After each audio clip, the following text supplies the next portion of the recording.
We broke up last year. Early October yon, and it was a painful breakup, but I admit I made an honest mistake, and that was showing my emotions online, sa public. Kaya I called so many times to have an explanation, makakuha ng sagot, but no one answered. And no meron naman ang sumagot, it was too late.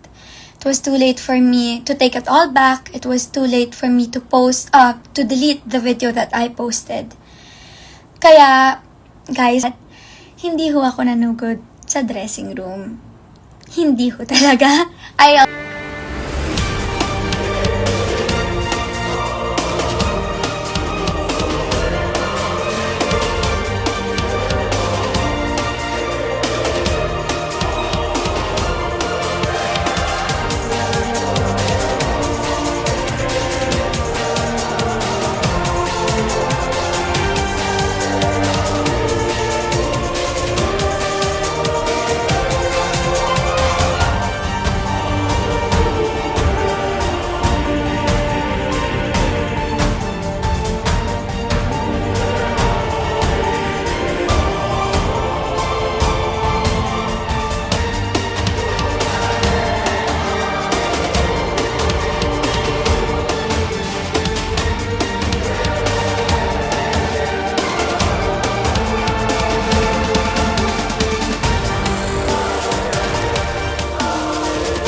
Pumunta si Seth doon para humingi ng tawad.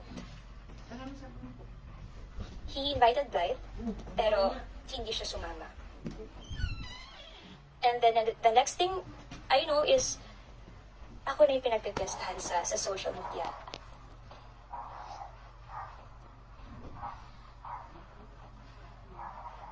Alam niya, nahihingi ng sorry si Seth. And yet, ganun yung ginawa niya. Wala kayong narinig sa akin at all. Ngayon, I am speaking up for myself and for my family. Kasi ang tagal namin na nahimik, lalo ako. I respected Blythe. And, of course, nirespeto ko ang love team nila noon. Wala akong inagaw. And also, gusto ko lang ilinawin sa inyo na hindi niya ako sinugod sa dressing room. But, tinawagan niya ako and she was mad, she was aggressive. And then, hanggang sa, yun, parang, pero, ito ang gusto kong linawin lang sa inyo talaga. Wala akong inagaw. And stop the hate. Kung ano man, yung naging problema ni Blythe at ni Seth noon, sa kanila yon, labas ako doon. At kung ano mang problema nila ngayon, labas ako doon. Huwag niyo na akong idamay. Huwag niyo lang i-drag yung name ko because labas ako sa problema na meron sila ngayon at yung problema nila noon. Hindi ako ang tao para magsalita sa kung ano nangyayari sa kanila.